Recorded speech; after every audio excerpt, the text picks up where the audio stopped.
Yo, what is up, guys? My name is Afon. This is Forza Central, and we have a brand new season on the Horizon Festival. We have spring now, and we have a very good looking car today. We have the 2017 Porsche Panamera Turbo, not a regular Panamera. We have the turbo version here, meaning we have the big boy here. Now, this car is probably the best looking Porsche of all time. I mean, look at all of the proportion. It looks so much better than the previous Panamera. Previous generation Panamera was awful. Awful. But let's look at the front now. We have these beautiful looking, but optional headlights. These are the Porsche adaptive laser headlights. Such a long and complicated name. I don't know why they're gonna do it, but it is what it is. And these things look so good. You have about five 3D printed squares. Squares, all surrounded by one big, which would be your high beams headlight. And also integrated in the lower portion of the bumper, you have your fog lights. These are the white parts on the lower bumper on either side. These look so good, and it really kind of what should I say? I can't think of anything, but it accents. There you go. It accents the front so well. It gives it a good purpose, and it looks overall it looks very good and very purposeful.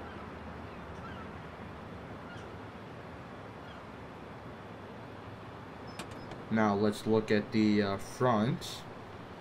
We have a big boy 4-liter V8, produces 550 horsepower and 567 pound-feet of torque.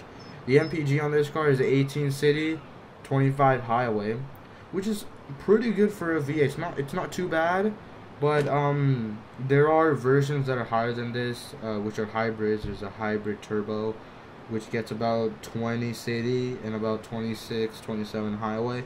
So I would take that into consideration, but the rear has a very cool party trick. Now, not only does the rear have the very cool looking wraparound taillights, but it has a immersive spoiler. Yes, ladies and gentlemen, I said immersive spoiler. You might be asking, Afon, what is this? Just watch.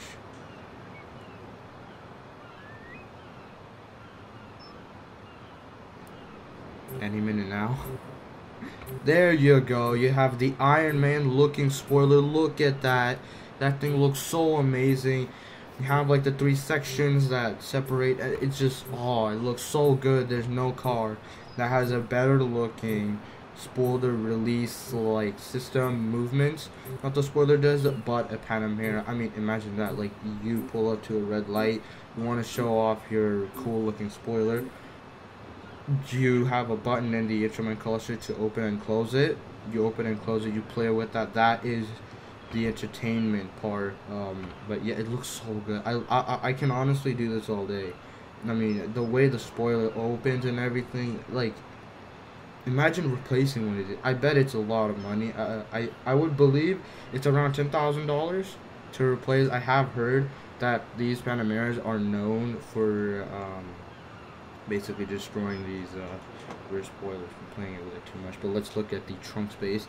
It's pretty good trunk space for this car. Now, there is a station wagon version, which in looks wise isn't that different than the sedan version.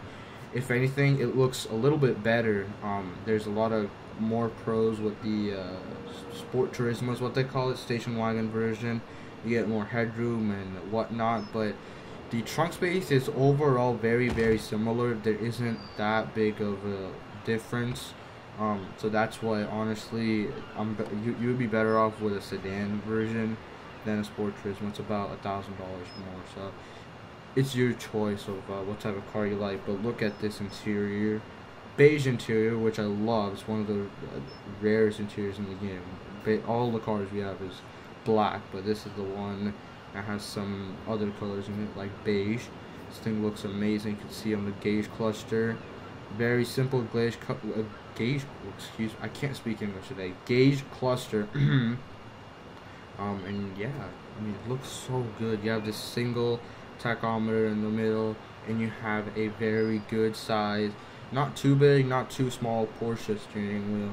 Porsches are always very good at doing very good size of steering wheels. They're not always too big, not too thick. I don't know how they do it, but they always nail it. Amazing. It's very simplistic too, unlike the other one, which had about 38 million buttons on the steering wheel. This one only has about 10. And yeah, I mean, the overall gauge cluster is amazing. I give it a 10 out of 10. It's the best, I would say. I would, apart from the E63S, I feel like the E63S has more options.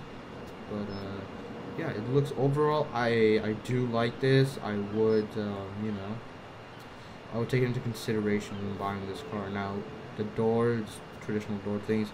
If you notice, the rear window switches are exactly a little bit placed above than the trunk, and they're back to back. There's no like little bit of space. It's back to back, which means if you technically try to open the rear windows, you would accidentally hit the rear trunk, which is a big problem. I mean, when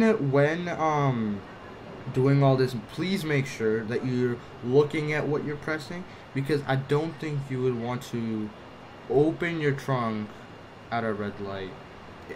I'm just gonna warn you. It's just, yeah. But the door looks good. You have carbon fiber, optional. It's an option. Yes, everything on this car is optional, especially the interior. It's about $8,000 interior. The main console is simply amazing. Everything is all simple and it's glossy, and almost all of the buttons on the center console is all lit up.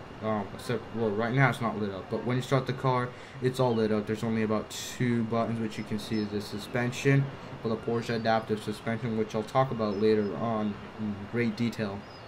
And you have the traction control on and off. The gear selector, amazing shape. I love it. Very small, but it could be a good hand place rest, you could say, when navigating the infotainment system. So let's give it a little startup. Now, there you go. Now, if you haven't seen my video, my last video, the gameplay, but go watch that video, because you will hear a lot more of this amazing 4-liter V8, bi-turbo V8 to be exact. Now this car looks, with the gauge cluster, everything on, as you can see on the left, on the far left, you have your temperature, and you can also cycle through all the menus. You don't have to have it. You can have half of it to be the map, half of it to be your other information.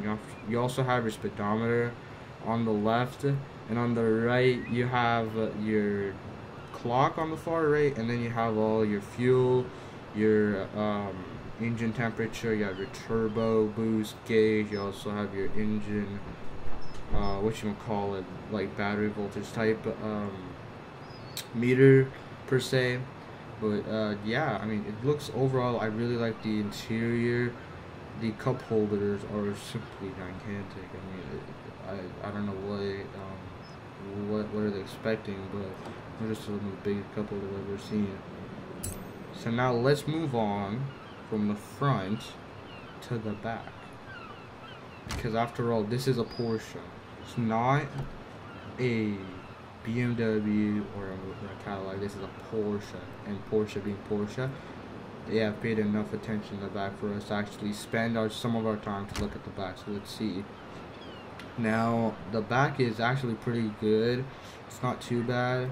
You have dual sunroofs, and so this car is actually optioned with a $4,000 executive package, which means that you have 4-seat configuration instead of a 5-seat, meaning that you have a flowing console, which means you don't get the 5-seat. Yeah, I mean, it does depreciate the practicality of a sedan, but this isn't exactly a normal sedan per se. It's a Porsche sedan, so of course you have to, go a little bit more than normal. So now, if you see in the middle, you have a screen that isn't lit up right now, but you can have reclining seats, massaging, heating, cooled. You have dual climate vents and everything else. And also in the middle, like the black rectangular strip, as you can see, if you open that up, you have 2 cup holders, and I believe they're heated and cooled cup holders. And if it isn't, then it's probably an option, because I do know that these Porsche Panamera Turbos, as far as I know, come stock with heated and cooled rear cup holders, which is a very important option. But it's not exactly a need, it's more of a want. But you just, you know, if you do like your Tim Hortons warm, then I would suggest having that.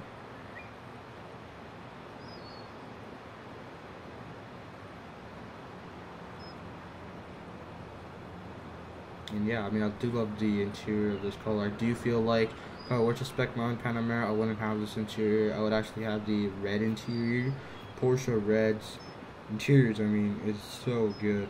It's simply unworldly. But let's get out and let's drive this thing. I don't really base my opinions from the looks. I base it on the driving experience that I'm talking about.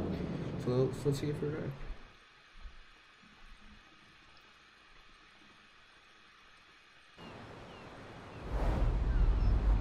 What a good time to drive a Porsche Panamera Turbo. I mean, it's the perfect, I guess, afternoon, almost night, and this car looks so good. Look at all these lights. These look so amazing. I love the way Porsches look, and I feel like they're the best looking. I mean, these are so good. I don't know. I like a lot of cars. I can't. Acceleration, fantastic, but this is a stock. Keep in mind. That reminds me, I haven't told you about what modifications and how this car has. I'm not going to tell you about the modifications. I will tell you what this car makes right now, currently in its modified state. As you can see, it makes about 852 horsepower, 772 pound-feet of torque, weighs about 3,700 pounds, I would say, and there's only 54% of the power going to the front, which is interesting because you would think that the car is rear biased, but it's actually front biased by a very, very few amount. That is very interesting. But honestly, driving this car feels like a 50-50. I have to feel like a 60-40. Excuse me. 60-40 meaning that the whole 60-40 is front. But yeah, this thing pops and things everywhere. Look at these guys. Look at it. The gauge cluster is crispy. It's clear. It's like it's in 4K 2160 quality. Look at that. It's so good. You can see everything. And yeah, it's a very, very good and big improvement from the old Panamera. The old Panamera had analog everything. It was about a year or two behind, and its competitors such as BMW, Mercedes, and even Cadillac actually. But this car is such a big improvement. I can tell them that Porsche has spent a lot of money on improving this car's handling and everything about it. It's all new. It's also the first car to have the new Porsche navigation and everything. The infotainment system is all brand new, and it's the first car to have it. Honestly, I love it. I mean, even cruising at 80 miles an hour in 8th gear, it's very, very. Oh, excuse me. Sorry about that. It's a very, very good cruiser. I feel like this car, it's very adaptable. And speaking of adaptable, if you are optioning this Panamera, make sure to have these 2 very important things. Rear wheel steering, that's about an $8,000 option. And the power adaptive, not power, Porsche adaptive suspension, which is a $4,000 option.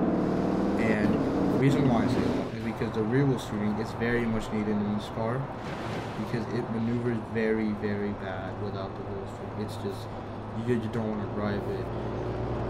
And with the adaptive suspension, you can really feel the difference between comfort and sport and track and whatnot. And honestly, the best mode to drive this car in is honestly comfort mode with the engine and sport. You can do that. You can change the way each component of the vehicle. Hey, then what, you can change suspension to like sport. You can change the excuse me, the steering into comfort if you like a little bit of lightness. You have the engine and track if you want to hear a bit more engine sound. But yeah, this car is overall a quiet car. There's the sound in the game right now is currently in the simulation mode, so I can. It's not really exactly I guess you could say not fake. You know, it's just I can give a better review of simulation sounds and game sound because two completely different. But yeah, this car, 55 miles an hour, it feels very, very good. Suspension is exactly what you would think. It's a Porsche. You would think that the suspension, the steering, everything is good, and it really is. Just because it's a sedan doesn't mean that it handles like a big boat. It honestly is very good handling. I haven't done any modifications to the suspension. I haven't done any to the steering in any way. I've only done the engine, and that's pretty much it. And even the stock Panamera Turbo, the handling and the power delivery and everything is amazing. It's honestly very, very good. I know I'm not exactly doing the exterior review, I guess driving, but honestly I did the gameplay yesterday, so if you want to go look at that video, check out my channel. It should be the last video. Yeah. It's in a deep purple metallic, which is a $10,000 option. This car is very loaded in options, by the way. Like, there's a lot of stuff in this car that looks about standard in this, but honestly, almost half of this car is in options. Even the rims are about an $8,000 option. Porsche loves to have you splash huge amounts of money in options. I mean, it's nuts, honestly. I feel like it's probably a very like Porsche German thing to do. Although, actually, now that I say that, Mercedes doesn't do that. It's a Porsche thing. I think they like it.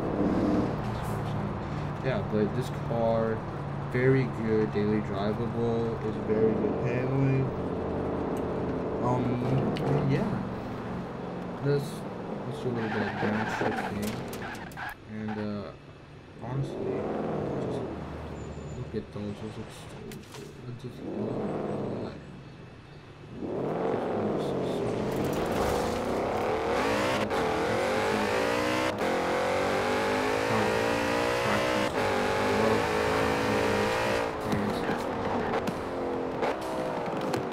It's simply amazing. There's pops and crackles on every downshift you do, and yeah, I love this car, but it's a Porsche, and the Porsche, what's Porsche? I think that Porsches are way too expensive to maintain, and that's why I wouldn't exactly buy this car. Maybe I'll consider it, but yeah. But we have reached the end of the video. Like, comment, and subscribe if you're new. Help us get to 30 subscribers at the end of the year, and I'll see you next time. Bye.